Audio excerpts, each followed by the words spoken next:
Jay-Z is laundering your outrage at the Super Bowl and delivering it as political capital to Donald Trump's biggest donor. So let's talk about the NFL not as a sports league, but as a political institution with a history.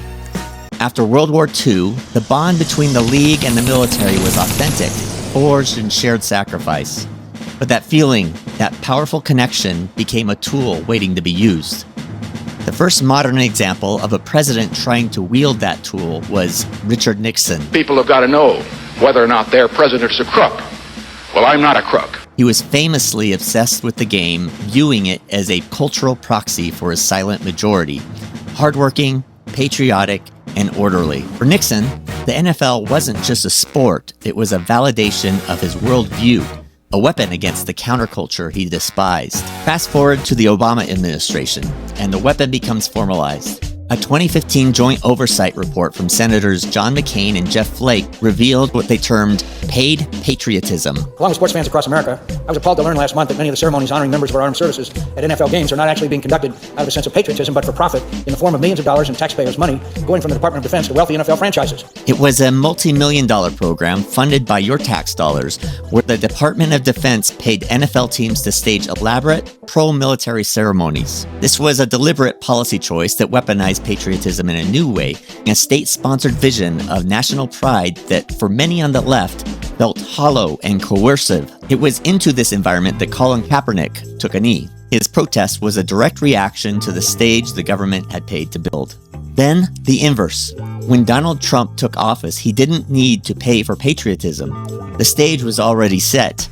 He just had to reverse the weapon's polarity. He relentlessly attacked Kaepernick, transforming a silent protest into a national firestorm. They say, get that off the field right now. Out. He's fired. The NFL, seeing the explosion of engagement, learned a crucial lesson. The fight itself was the product. A deliberately amplified conflict served both the NFL's bottom line and the president's political strategy of division. This is where the strategy evolves beyond any single administration and becomes institutionalized. The league had a race problem and a patriotism problem, so they made a strategic move.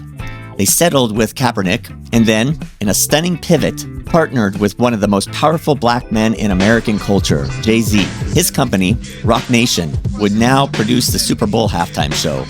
The NFL had effectively outsourced its cultural messaging to a figure who could give them cover, a modern version of a tactic used throughout American history.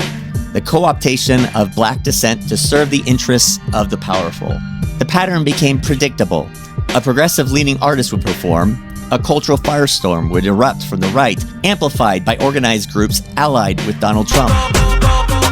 The NFL just chose the Bad Bunny Rabbit or whatever his name is. I never heard of him. I don't know who he is. I don't know why they're doing it. I think it's absolutely ridiculous.